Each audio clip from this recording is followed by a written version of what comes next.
আসসালামু আলাইকুম। আশা করি সবাই ভালো আছেন। পরের ক্লাসে সবাইকে শুভেচ্ছা।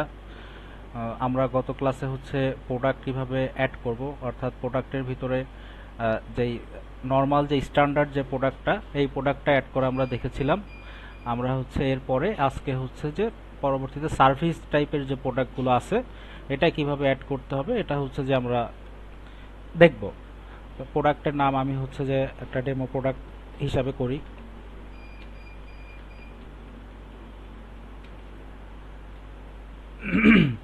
প্রোডাক্টের একটা কোড দিব, প্রোডাক্টের একটা ক্যাটাগরি দিব, যে আমরা যে ডেমো ক্যাটাগরি 1 আমরা ক্রিয়েট করছিলাম এটা দিব, আর যে ডেমো ব্র্যান্ড 1 ক্রিয়েট করছিলাম এটা সিলেক্ট করব। এখন সার্ভিস টাইপ যে প্রোডাক্টগুলো হবে, এটা অ্যাকচুয়ালি কি, এটা যাদের সাপোজ একটা সেলুন আছে বা স্পা সেন্টার আছে, ওনারা ওখানে বিভিন্ন ধরনের সার্ভিস দিয়ে থাকেন। তো সার্ভিসের জন্য কিছু কিন্তু আলাদা করে ওনাকে পারচেস করতে হবে, বা ওই পারচেজের বিনিময়ে উনি ওইটা আবার সেল করলেন, এমন কিন্তু না। ওটা উনি একটা শ্রম দিচ্ছেন, সেই যে যিনি চুল কাটছেন তিনি একটা শ্রম দিচ্ছেন। তো এটা একটা সার্ভিস, ওই সার্ভিসের কিন্তু আর ক্রয় মূল্য নাই। এটা উনি একটা সময় দিয়ে শ্রম দিয়ে এই সার্ভিসটা ওনাকে দিচ্ছেন, সেই জন্য এটা শুধু বিক্রয় মূল্য হবে। তো বিক্রয় মূল্যটা আমরা এখানে লিখে দিব। সাপোজ একটা সার্ভিস, এই সার্ভিস চার্জ যে 500 টাকা। প্রোডাক্টের নেমটা ডেমো সার্ভিস 1 দিয়ে দিই। ঠিক আছে। এখন এখানে আমি অ্যাড মোর ডিটেলস থেকে প্রোডাক্টের যে এটার কোনো ইয়া থাকবে না, যেহেতু আমি এটা পারচেস করব না, সেই জন্য এটার কোনো আপনার অ্যালার্ট কোয়ান্টিটি থাকবে না। তবে আমি যেই সার্ভিসটা দিব, এই সার্ভিসের যে ছবি এবং ডিটেলসটা আমি অ্যাড করতে পারবো, যে আমার এখানে এই সার্ভিসগুলো আছে, এটা সার্ভিসের পরে বা সার্ভিসের আগে পরে আমি এরকমভাবে বিভিন্ন টাইপের ছবি এখানে অ্যাড করতে পারবো। ছবি অ্যাড করে সেখানে প্রোডাক্টের যে ডিটেলস, এটা আপনার ই কমার্স যে ওয়েবসাইট আছে, সেখানে আপনার এই সার্ভিসের টাইপ যে প্রোডাক্ট আছে এটা আপনি শো করাইতে পারবেন, এবং ওই প্রোডাক্টের ডিটেলসে ওখানে কি কি সুবিধা দেওয়া হবে এই সার্ভিসে, সেটা আপনি লিস্ট আকারে দিতে পারবেন। এছাড়াও এখানে আপনি ইনসার্ট বাটনে ক্লিক করে আমরা স্ট্যান্ডার্ড প্রোডাক্টে যে ফিচার্সগুলো পেয়েছিলাম, যেমন ইমেজ অ্যাড করা যাবে, মিডিয়া অ্যাড করা যাবে, টেবিল অ্যাড করা যাবে, ডেট টাইম অ্যাড করা যাবে, এইগুলো এখান থেকে আপনারা অ্যাড করতে পারবেন। তারপরে আমরা প্রোডাক্টটা অ্যাড করে দেব। অ্যাড প্রোডাক্ট করলে প্রোডাক্টটা অ্যাড হয়ে যাবে। আমি প্রোডাক্ট লিস্টে যে দেখি যে আমার প্রোডাক্টটা অ্যাড হয়েছে কিনা।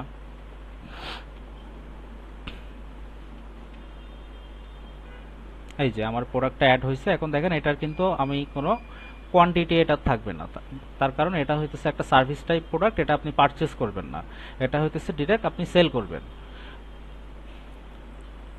আচ্ছা, এরপরে আমরা এই যে সার্ভিস টাইপ যে প্রোডাক্টটা দেখলাম, এরপরে আমরা প্রোডাক্টের বারকোড বা যে বিষয়গুলো আছে এগুলো আমরা দেখছি, অ্যাডজাস্টমেন্টের বিষয়গুলো দেখছি, পারচেস কিভাবে করব এই বিষয়গুলো আমরা গত ক্লাসে দেখছি বা ভিডিওতে দেখছি। তারপরে সেল কিভাবে করব, সেলের বিষয়গুলো আমরা দেখছি, এবং সেল করার পরে আমরা এখন দেখব যে এই সেল যে আমরা করেছিলাম, এই সেলটা আমি যদি ডেলিভারিতে দিতে চাই, তাহলে ডেলিভারিতে সেটা কিভাবে দিব। তো এটাও আমরা লাস্ট ক্লাসে একটা আইডিয়া দিয়েছিলাম। তো সাপোজ এই প্রোডাক্টটা আমরা ডেলিভারিতে দিব, এটা আমরা অ্যাড ডেলিভারিতে ক্লিক করব। তারপরে যে এখানে সিওডি যে অ্যামাউন্টটা থাকবে, সাপোজ আপনাকে যদি ওনারা বা আপনার কাস্টমাররা অ্যাডভান্স কোনো পেমেন্ট করে থাকেন, দেখা গেল 1000 টাকার একটা প্রোডাক্ট, উনি 200 টাকা অ্যাডভান্স পেমেন্ট করছেন, তাহলে ওই অ্যাডভান্স পেমেন্টটা আপনি এখানে অ্যাকশন বাটনে যে অ্যাড পেমেন্ট করে ওই পেমেন্টটা এখানে করে দিবেন, যে 200 টাকা উনি করে দিয়েছেন। তারপরে এটা যখন আপনি অ্যাড ডেলিভারিতে দিবেন, তখন ওই 200 টাকা বাদ দিয়ে আপনি সিওডি অ্যামাউন্ট যেটা আছে সেটা বলে দিতে হবে, ওখানে লিখে দিতে হবে যে এত টাকা। আর আপনার পাঠাও বা স্টেট ফার্স্ট এই কুরিয়ার অ্যাড করা থাকলে এখান থেকে আপনি ওনার যে অ্যাড্রেস অনুযায়ী ওনার সিটি, ওনার উপজেলা, ইউনিয়ন, এইগুলো এখান থেকে সিলেক্ট করে দিতে পারবেন। আর এটা সাবমিট করে দেওয়ার সাথে সাথে আপনার যে পাঠাও বা স্টেট ফার্স্টের যে মার্চেন্ট প্যানেল আছে, সেখানে এটা রিকোয়েস্ট চলে যাবে, এবং ওখান থেকে আপনার ডেলিভারি যে পয়েন্ট দেওয়া থাকবে, সেই পয়েন্টে এসে পাঠাও বা স্টেট ফার্স্টের ম্যানরা পিক আপ করে নিয়ে যাবেন। তো এটা ডেলিভারির প্রসেস, এবং সেটা দেওয়ার পরে যে ডেলিভারি যে লিস্ট আছে এটাতে ক্লিক করলে আপনি যে কি কি প্রোডাক্ট এখন বর্তমানে ডেলিভারিতে আছে, বা রিকোয়েস্ট পাঠানো হয়েছে, কিংবা কোনোটা ডেলিভার্ড হয়ে গেছে কিনা, সেই ডিটেলসগুলো এখান থেকে দেখতে পারবেন, যে কোনগুলা আমার এখানে অ্যাড করা নাই বলে সবগুলো ইন রিভিউতে দেখাচ্ছে। তো এটা এপিআই অ্যাড করার পরে তখন যে এইভাবে করে আপডেট হবে বা আপডেট করে দিতে পারবেন। তো তখন যেগুলো ডেলিভার্ড হয়ে গেছে তখন আপনি এখান থেকে ডেলিভার্ড করে দিতে পারবেন। আচ্ছা, এরপরে হচ্ছে আমরা দেখব পেমেন্ট। পেমেন্ট কীরকম? পেমেন্ট হচ্ছে দুই রকমের হতে পারে। যে আপনি সাপ্লায়ারের কাছ থেকে যে প্রোডাক্টগুলো কিনে আনলেন, এই প্রোডাক্টটা আপনি কোনো একটা ফল্ট পেলেন, সেই প্রোডাক্টটা আবার রিটার্ন পাঠাবেন। তো রিটার্ন পাঠানোর আগে আপনাকে তো পেমেন্ট করতে হবে। তো পেমেন্ট কিভাবে করবেন সেই অপশনটা হচ্ছে এটা, যে বিল পেমেন্টে যাবেন, আপনার সাপ্লায়ারের কে সিলেক্ট করবেন। সিলেক্ট করার পরে ওই সাপ্লায়ারের সাথে আপনার যত ধরনের লেনদেন আছে, অর্থাৎ আপনি কি কি পারচেস করেছেন সেটা রেফারেন্স সহ এবং তারিখ সহ এখানে শো করবে। কত টাকা ডিউ আছে, সাপোজ ওই সময় আপনি 10,000 টাকা বিল হয়েছিল, 5,000 টাকা দিয়েছিলেন আর 5,000 টাকা ডিউ ছিল, তাহলে এইখানে ওই বাকি 5,000 টাকাই শো করবে। আর এইখানে হচ্ছে যে টোটাল অ্যামাউন্টটা আপনার শো করবে, যে এই সাপ্লায়ার আপনার কাছে টোটাল কত টাকা পাবে। তো আপনি যেই টাকাটা ওনাকে পেমেন্ট হিসাবে দিয়েছেন বা দিবেন, এটা হচ্ছে সফটওয়্যারে যখন এন্ট্রি করবেন এই অ্যামাউন্ট সেকশনে সেই পরিমাণটা লিখতে হবে। সাপোজ 5,000 টাকা আপনি দিচ্ছেন, তাহলে সফটওয়্যার ওর মতো করে যেখানে যেখানে এই পরপর 5,000 টাকা পর্যন্ত যায় সেটা সে কাভার করে দিবে। সাপোজ এই যে এটার 4250 টাকা, এটা অলরেডি হইতেছে, তখন যখন আপনি 5,000 টাকা এটা পেমেন্ট করে সাবমিট করে দিবেন, এই যে রেফারেন্স নাম্বারের যে সেলটা সেখানে পেইড হয়ে যাবে অটোমেটিক্যালি। আপনি সেল লিস্ট থেকে যে এই রেফারেন্স নাম্বার দিয়ে চেক করে দেখতে পারেন যে ওইটা আমার পে দেখাচ্ছে কিনা। আর এখানে আপনি যেই পরিমাণ অ্যামাউন্টটা দিচ্ছেন, সফটওয়্যার অটোমেটিক্যালি ওই অ্যামাউন্টটা অ্যাডজাস্ট করে নেবে, বাকি পরপরভাবে অ্যাডজাস্ট করে নেবে। আর আপনি যদি টোটাল অ্যামাউন্টের থেকে বেশি পরিমাণটা অ্যামাউন্ট এখানে অ্যামাউন্টটা ঘরে লিখে ফেলেন, তাহলে অটোমেটিক্যালি সফটওয়্যার যেটা ওর প্রাপ্য সেটা এখানে অটোমেটিক্যালি নিয়ে নেবে, যে ম্যাক্স যে অ্যামাউন্টটা। তো ভুল করেও বেশি টাকা আপনার জমা দেওয়ার কোনো সুযোগ নেই। আচ্ছা, তারপরে হচ্ছে পেমেন্টের আর একটা কি, যে আপনি কাস্টমারদের কাছে যে টাকাটা পাবেন সেই টাকাটা আপনাকে পরিশোধ করতেছে, যে আপনি সেল করেছেন তখন এটা একটা ডিউ ছিল, ওই ডিউটা পেমেন্ট উনি দিতে আসছেন বা আপনি নিচ্ছেন। তো তখন হচ্ছে এই যে পেমেন্টের বিল রিসিভড অপশনে যাবেন, তখন কাস্টমারের কাছ থেকে হচ্ছে আপনি রিসিভ করবেন আর সাপ্লায়ার আপনার কাছ থেকে রিসিভ করবে। তাহলে রিসিভড অপশনে যে এখানে যে কাস্টমারের টাকাটা হচ্ছে যে আপনি নিচ্ছেন বা উনি দিয়েছেন সেই কাস্টমার সিলেক্ট করবেন, করলে ওই কাস্টমারের যাবতীয় যত ডিউজ আছে সেটা এখানে আপনাকে one by one reference number সহ, সেলের রেফারেন্স নাম্বার সহ এখানে শো করে দিবে, দিয়ে এখানে হচ্ছে টোটাল অ্যামাউন্টটাও দেখাবে। আর আপনি যখন এই সাবমিট বাটনে ক্লিক করার আগে এখানে সাপোজ উনি বিকাশে আপনাকে পাঠাইছে টাকাটা, তাহলে এখানে বিকাশ অ্যাকাউন্টে আপনার টাকাটা ঢুকছে, তাহলে সেটা আপনি সফটওয়্যারকে জানাই দিলেন, তাহলে বিকাশ অ্যাকাউন্টে এই টাকাটা যোগ হয়ে যাবে। তো এই সাপোজ উনি 5,000 টাকা দিয়েছেন, আপনি 5,000 টাকা এখানে লিখলেন, সফটওয়্যার ওর মতো করে এটা সিঙ্ক করে নেবে এই পরপর। তারপরে সাবমিট করে দিলে ওই যে আপনার পেমেন্টের মতো, সাপ্লায়ারদের পেমেন্টের মতো একইভাবে এই টাকাটা কমে যাবে। আচ্ছা, এরপরে হতেছে আমরা পরের অপশনে আসি, সেটা হতেছে এক্সপেন্স। এক্সপেন্স হচ্ছে কোম্পানির জন্য কি কি ক্যাটাগরিতে হতে পারে এটা আমরা আগে একটু জানি। তার কারণ অ্যাড এক্সপেন্স যখন করব তখন আমাকে অবশ্যই ওই এক্সপেন্সের ক্যাটাগরিটা বলতে হবে। তো বলার জন্য আগে হচ্ছে আমাকে এক্সপেন্সের ক্যাটাগরিটা ক্রিয়েট করতে হবে। তো কিভাবে ক্রিয়েট করব? আচ্ছা, তো এই এক্সপেন্স ক্যাটাগরিটা কি আসলে এটা আগে একটু বলি। যে সাপোজ আপনার দোকানের হচ্ছে যে বিভিন্ন ধরনের খরচ থাকতে পারে, কেমন আপনার দোকানের ভাড়া হতে পারে, কারেন্ট বিল হতে পারে, তারপরে আপনি যে প্রোডাক্টগুলো দেখা গেল যে সাপ্লাইয়ের মাধ্যমে আনতেছেন, এটা হইতেছে আপনার একটা ট্রান্সপোর্ট কস্ট যাচ্ছে, কিংবা কোনো একটা হচ্ছে যে আপনি ইন্টারনেট বিল দিচ্ছেন, কিংবা কোনো কাস্টমার আসছেন আপনি তাকে একটা নাস্তা করালেন বা আপ্যায়ন করালেন। এই পারপাজে, বিভিন্ন পারপাজে যেই আপনার খরচগুলো হচ্ছে সেইগুলো হইতেছে আপনি এক্সপেন্সের ক্যাটাগরির ভিতরে বিভিন্ন ক্যাটাগরি ওয়াইজ এখানে অ্যাড করে রাখতে পারবেন। তো কিভাবে?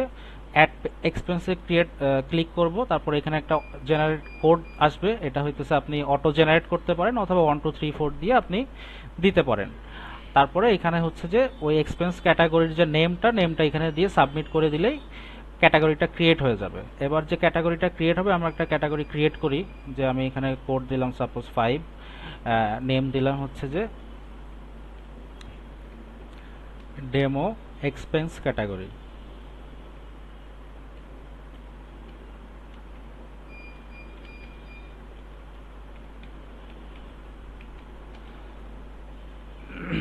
সাবমিট করলাম, সাবমিট করলে এই যে ডেমো এক্সপেন্স ক্যাটাগরিটা এখানে ক্রিয়েট হয়ে গেল, এই যে এখানে দেখাচ্ছে, এবং কোড যে 5 দিছিলাম এটা শো করতেছে। এখন আমরা এই যে অ্যাড এক্সপেন্স করব। অ্যাড এক্সপেন্স করলে এখানে তারিখ দিতে হবে যে কোন তারিখে আপনি এক্সপেন্সটা করতেছেন। তারপর হচ্ছে এই যে এখানে ব্রাঞ্চ দিতে হবে, যদি আপনার মাল্টিপল ব্রাঞ্চ থাকে। আমার এই সফটওয়্যারটাতে মাল্টিপল ব্রাঞ্চ হচ্ছে যে ইয়া করা আছে, এই জন্য এখানে ব্রাঞ্চের অপশন দেখাচ্ছে। তারপর হচ্ছে এখানে অ্যাকাউন্ট সিলেক্ট করতে হবে, যে যেই আপনি এক্সপেন্সটা করতেছেন এটা কোন অ্যাকাউন্ট থেকে টাকাটা বের হয়ে যাচ্ছে। এটা কি কোনো ব্যাংকের মাধ্যমে এক্সপেন্স করতেছেন, নাকি বিকাশে দিচ্ছেন, নাকি ডিরেক্ট ক্যাশ থেকে কাউকে দিয়ে দিচ্ছেন, কিংবা যে এখান থেকে আপনি করতেছেন সেটা হইতেছে এখানে সিলেক্ট করে বলে দিতে হবে। তারপরে এখানে অ্যামাউন্টটা লিখতে হবে যে কত টাকা আপনি এক্সপেন্স করতেছেন। আর এখানে এক্সপেন্সের যে ক্যাটাগরি, যে আমরা ক্রিয়েট করে আসলাম যে, তো এখানে বিভিন্ন ধরনের ক্যাটাগরি হতে পারে, তাহলে কি আপনি পরবর্তীতে রিপোর্টে বুঝতে পারবেন যে এই ক্যাটাগরিতে আমার এত টাকা খরচ হয়েছে। আচ্ছা, তারপরে এখানে যদি কোনো নোটস থাকে তো নোটের ভেতরে আপনি দিয়ে দিতে পারেন, যে যদি কিছু লেখার থাকে, তারপরে সাবমিট দিলে আমার এই এক্সপেন্সটা অ্যাড হয়ে যাবে। তো এটা যদি আপনি আবার ড্যাশবোর্ডে খেয়াল করেন, তাহলে এই যে এক্সপেন্সের এখানে আমার হইতেছে এই যে 500 টাকা কিন্তু অ্যাড হয়ে গেছে দেখাচ্ছে। আচ্ছা,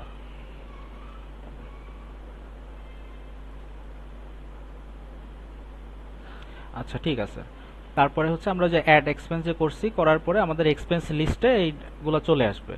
তো এক্সপেন্স লিস্টের ভিতরে আপনি যখন ঢুকবেন, আপনার বিগত যে এক্সপেন্সগুলো আছে সকল এক্সপেন্সগুলোই এই লিস্টে দেখা যাবে, যে কবে কত টাকা কি কি পারপাজে খরচ করেছেন এবং টোটাল কত টাকা খরচ করেছেন, প্লাস হচ্ছে যে নোট যদি কোনো থাকে সেই নোটটাও এখানে ভিজিবল হবে। এবং এই এক্সপেন্স যেটা আছে এটা আপনি পিডিএফ ফাইল আকারে ডাউনলোড করে রাখতে পারবেন, তারপরে হচ্ছে এক্সেলে এক্সপোর্ট করতে পারবেন, অথবা ডিরেক্ট প্রিন্ট আউটও করতে পারবেন। তারপরে যদি কোনোটা আপনার এক্সপেন্সে দেখা গেল ভুল হয়েছে, তাহলে অ্যাকশন বাটন থেকে আপনি এখানে ডিলিট করলে ডিলিট করা যাবে, অথবা এডিট করে এডিটের অপশনও এখানে থাকবে। তো এরপরে হইতেছে আমরা এক্সপেন্সটা দেখলাম, এরপরে হচ্ছে যে আমরা ট্রান্সফারটা দেখি। ট্রান্সফারটা কি? ট্রান্সফার হচ্ছে যে সাপোজ কারো যদি মাল্টিপল ব্রাঞ্চ থাকে, তাহলে এক ব্রাঞ্চ থেকে আরেক ব্রাঞ্চে ট্রান্সফার করার যে প্রক্রিয়াটা, স্টক ট্রান্সফার করার প্রক্রিয়াটাই হচ্ছে এখানে আমাদের ট্রান্সফার যে অপশন সেটা। তো এটা কখন ট্রান্সফার হতে পারে? সাপোজ একটা কোম্পানির 2টা ব্রাঞ্চ বা 3টা ব্রাঞ্চ আছে, ঢাকায় একটা আছে, চট্টগ্রামে একটা আছে। তো একটা ব্রাঞ্চে দেখা গেল ওনার যে প্রোডাক্টটা সেল বেশি হচ্ছে, অন্য ব্রাঞ্চে সেই প্রোডাক্টটা অত বেশি সেল হচ্ছে না। তো যেই প্রোডাক্টটা যেই ব্রাঞ্চে সেল বেশি হচ্ছে সেখানকার তো স্টক শেষ হয়ে গেলে নতুন করে পারচেজ না করে তিনি যদি মনে করেন যে আমি জাস্ট ওই ব্রাঞ্চ থেকে এই ব্রাঞ্চে আমার স্টকগুলো নিয়ে চলে আসি, তাহলে এইখানে আমার স্টকগুলো শেষ হয়ে যাবে।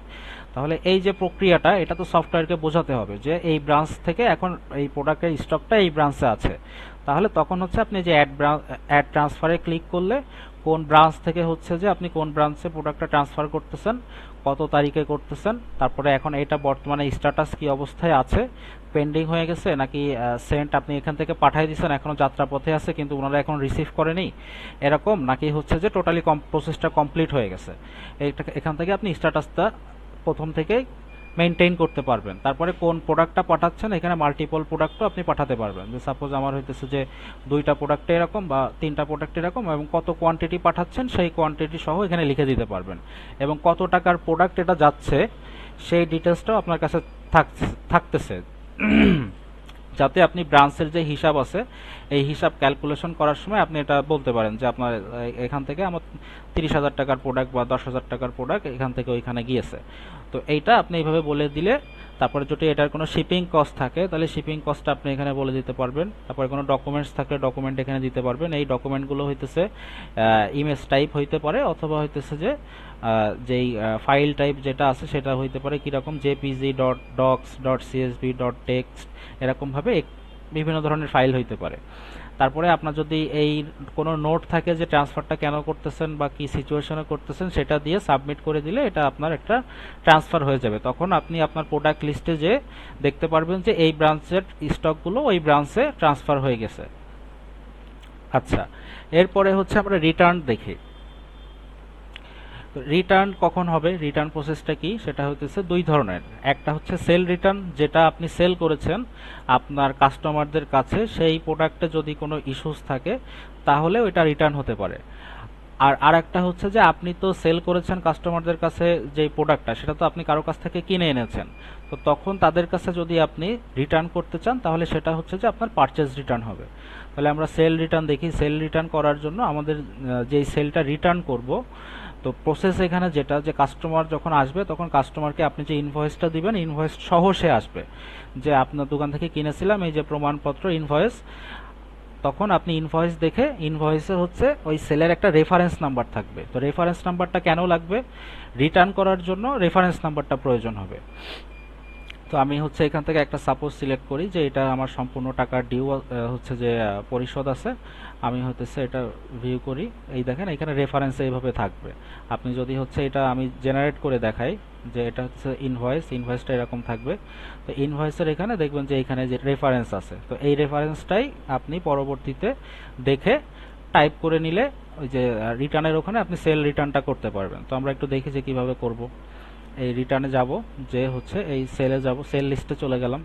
সেলে গেলে যে পূর্বে যত রিটার্ন হয়েছে এখানে একটা লিস্ট থাকবে। আর রিটার্ন যদি নতুন করে আপনি করতে চান তাহলে অ্যাড রিটার্নে ক্লিক করব, করে ওই যে সেলের যে রেফারেন্স নাম্বারটা আমি কপি করে নিয়ে আসলাম ওইটা এখানে পেস্ট করে দিব, দিয়ে সাবমিট করে দিব। দিলে ওই সেলে হচ্ছে যে আমার কি কি প্রোডাক্ট ছিল সেইগুলো চলে আসবে। এখন রিটার্ন তো হচ্ছে যে আপনার পারচেজে যদি 10টা প্রোডাক্ট থাকে 10টাই তো আর রিটার্ন হবে না, যে কোনো একটা বা দুইটা যেইটাই সমস্যা সেটা রিটার্ন হবে। তাহলে আমরা সেইটা শুধু বলে দিব যে এটা রিটার্ন করব। এখন বলে দেওয়ার জন্য প্রথম প্রসেস হচ্ছে এখান থেকে আগে চুজ করতে হবে যে কোনটা আমি রিটার্ন করতে চাচ্ছি। যদি চুজ না করে দিতে চাই, এখানে বলবে যে please select the product first. তাহলে আগে আমরা সিলেক্ট করি যে সাপোজ এই যে 280 টাকার যেটা আমি এটা রিটার্ন করব। তো এইটা দেখেন আমি যখন ক্লিক করছি আমার এখানে লেখার স্পেসটা চলে আসছে। তো কত পিস রিটার্ন করব? এই এক পিসে রিটার্ন করব। করে এখানে আমার যদি রিটার্নের কোনো নোট থাকে তাহলে নোটটা এখানে দিয়ে দিব যে আমার রিটার্নটা কেন হচ্ছে, বা দেখা গেল আমি এখানে লিখে দিলাম যে ড্যামেজ প্রোডাক্ট,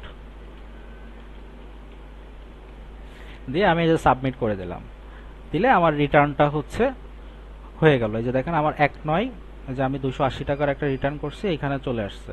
এখন আমার তো হইতেছে আমি যদি সেল লিস্টে যে দেখি যে আমার সেল লিস্টের কি অবস্থা, যে ওটা তো রিটার্ন হয়ে গেছে, তাহলে ওইটা আমি কিভাবে বুঝবো যে সেল লিস্ট থেকে যে আমার কোনো একটা প্রোডাক্ট রিটার্ন হয়েছে কিনা। এই দেখেন এখানে যে 1500 টাকার প্রোডাক্ট, এটা হচ্ছে যে স্ট্যাটাস হচ্ছে যে এখানে সেল স্ট্যাটাস যেটা দেখাবে যে রিটার্নের অ্যামাউন্ট এখানে দেখতে পারবেন যে 280 টাকা রিটার্ন হয়েছে। এই যে এখানে হইতেছে লাস্টে ফাইল রিটার্ন অ্যামাউন্ট 280 টাকা। এখন ওনার যেহেতু সম্পূর্ণ টাকা পেয়েছিল তাই এখানে এই যে মাইনাস 280 টাকা দেখাচ্ছে। এখন আপনি এটা যদি আবার ড্যাশবোর্ডে যেয়ে দেখেন তাহলে এই যে সেল রিটার্নে আজকে হচ্ছে এই যে যদি টুডেতে দেখি তাহলে সেল রিটার্নে এই যে 280 টাকা যোগ হয়ে গেছে। ঠিক আছে। তো আজকে হচ্ছে যে আমরা রিটার্ন পর্যন্ত দেখলাম, ভবিষ্যতে আমরা আরো বিস্তারিত দেখব। ধন্যবাদ সবাইকে।